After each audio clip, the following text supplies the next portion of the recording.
This is perhaps the most controversial topic in stand-up comedy. This video will probably not satisfy anyone on either side or all around regarding this topic because it involves something nobody likes anymore. Nuance! Remember, as you watch this video, just like every other video, it's just my opinion. Here goes. Are women funny? Yes, of course they're funny. It's a ridiculous question when you think about it. However, if women are funny, why aren't there more successful female comics? That's a totally different question. I'm going to speak in generalizations because I don't have time to list out all the exceptions to the rule. Feel free to go at it in the comments and give every example you want.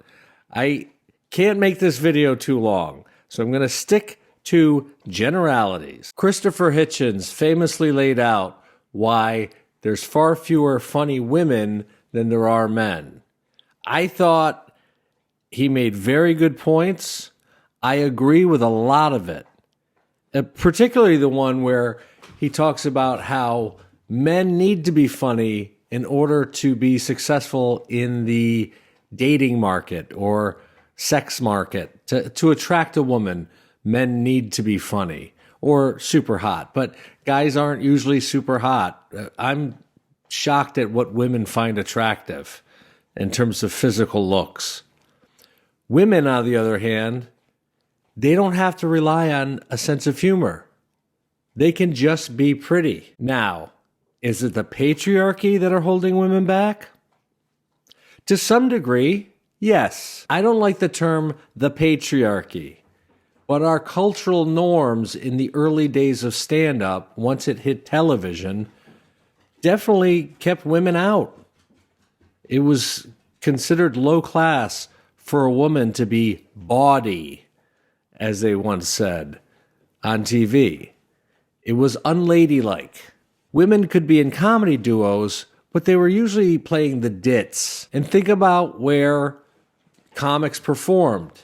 Outside of vaudeville in the early days and then the Catskills, it was usually at burlesque shows. So to see a fully clothed woman telling jokes in between burlesque dancers, the men that attended these shows, they weren't too keen on that. Then at some point there was a cultural shift and more women pushed their way through those barriers and became famous and they were hilarious and men stopped thinking that way and women stopped thinking that way to some degree because the prevailing thought that comedy was a man's game, it's very hard to overcome. I mean, that was built in for many, many, many, many years. And that still holds true to this present moment. It takes a lot to change that perception. There's been a strong push by women and show business, the industry, to change that dynamic, to give more women opportunities so that they can shine. I know from writing on shows in the 2000s, the early 2000s and mid 2000s, to some degree, they were always trying, like the top priority was to get a female writer in the writer's room, to get also a minority writer that wasn't necessarily female. That's a whole different video, but they were actively searching for that. So is it totally fair now? No, I don't think so. I think that there's still prejudice, not only in the minds of bookers and clubs, and it's definitely changed in Hollywood, but in the general public, there's still this perception that, oh, women just talk about their periods or they're not funny like men are. And I don't agree with that. I don't agree with that way of thinking. And I'll give you plenty of examples of women that I find hilarious. But here's one of the reasons why I think there's such a disparity that I've never heard anybody else talk about. Think about how kids are. Little boys bond by teasing each other and making fun of each other. Little girls bond by complimenting each other and being nice to each other. That's radically different. The old saying goes, men say nasty things to each other that they don't really mean. Women compliment each other when they don't really mean it. So men are starting with an advantage because they've been busting balls their entire life. I find that dynamic flipped since I've been on Twitter. On Twitter, I follow way more funny, just random accounts that are women because they pull back that veil of politeness and they're bitchy and they're vicious and they're tea. You know what I mean? And it's so refreshing. I like hearing the stuff that they're thinking behind the scenes. But they grew up in an environment where that's not appreciated or tolerated. But on Twitter, anonymous, they can just slice and dice people. I love it. I wish more female comics realized that and would do it on stage. I would enjoy a lot more of the comedy. One comic who does that is Natasha Leggero. I met Natasha in probably 1999, 2000. We were comedy friends. I hired her to put one of my buddy's screenplays into final draft format. And then she gave me some books as a gift by Charles Bukowski. And she's like, this guy reminds me of you. And I didn't know who Bukowski was at the time. I read it, and I was a raging alcoholic at the time, and I was horrified. And it eventually helped me stop drinking. But man, she dresses up to the nines when she goes on shows or does specials. She acts like she's better than everyone.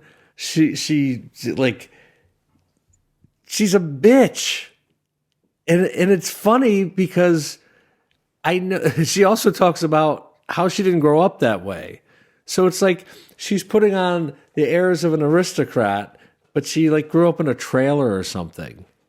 It's so great to watch for me. My favorite YouTuber is a girl named Shoe on Head. Her real name's June. That's widely known. I'm not doxing anybody. She's so great. She's the one in my thumbnail. And I'm going to link to her video that the thumbnail is from. And it's her take. It includes Christopher Hitchens and then a feminist take on women in comedy, and then a non-feminist take, and then her take. And this is from years ago, but man, because she is so adorable, she gets away with saying stuff that I would be banned from YouTube for saying. I would be banned from most social media for saying. But it's adorable and funny, cuttingly funny to watch her videos. She doesn't pull any punches. She goes straight for the jugular. Go watch a few of her recent videos. I think you'll get what I'm talking about. I can rattle off a bunch of female comics that I personally enjoy. Maria Bamford is at the top of that list. And I don't even think of her as a female comic. I think of her as Maria Bamford. She's at the top of my list for comics I enjoy, period. Same with Thea Vidal. Oh my gosh, she has one joke that I can't repeat because it has a word in it, but it involves haggis, the Scottish meal. Paula Bell, Lunell, Leanne Morgan, Tig Notaro, Jackie Cashin. I mean, there's so many. I don't know a lot of the current female comics, like the newer ones. I also don't know a lot of the current male comics because when you've been doing this as long as I've been doing it, you wind up hating watching stand-up comedy. I don't watch anybody's specials unless it's for a reason, unless it's one of the few that I grew up liking. It's being a comic ruins comedy. It's like being a magician. Eventually, you know all the tricks. So it's like you're watching and laughing at things that are different than what the audience would watch for and laugh at. That's why comics love watching another comic bomb, because it's like, all right, how are they going to get out of this? What are they going to do? What's the maneuver? What's the trick? Are they going to just die an ugly death on there? Or are they going to make some rare reference that maybe me and two other people in the whole crowd will get? That's what gets us going. Here's my advice to female comics if you want it. If you miss out on an opportunity, don't automatically chalk it up to misogyny. Go back a year or two and think about an opportunity you missed out on that you were pretty sure was due to you being a woman, and watch your set from that time frame. And try to look at it objectively and go, if I were in that Booker's Place or that comedy club or that festival or whatever, would I have booked this comic at that time? You may just not have been ready. That's what male comics have to deal with. We don't have that excuse to fall back on. And you know what? It may have been misogyny. I'm not ruling that out. That's not something you can control. What can you control?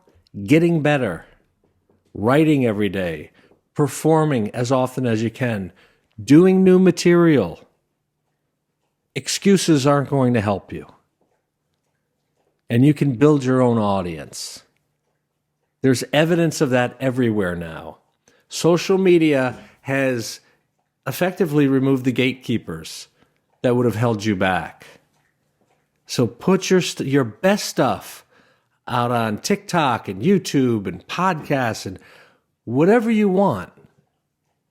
Because whatever misogyny or patriarchy or any of that stuff, as much as it exists today, it hasn't held back Taylor Tomlinson. She made $17.4 million this year touring in only 114 shows. If she can make it, despite everything else that's against her, you can too. I hope you enjoyed this. I will see you tomorrow with another video. 100 videos in 100 days. We're on day 3. No, I don't know what day we're on. I just keep doing this because it's good for me. All right? Love you guys.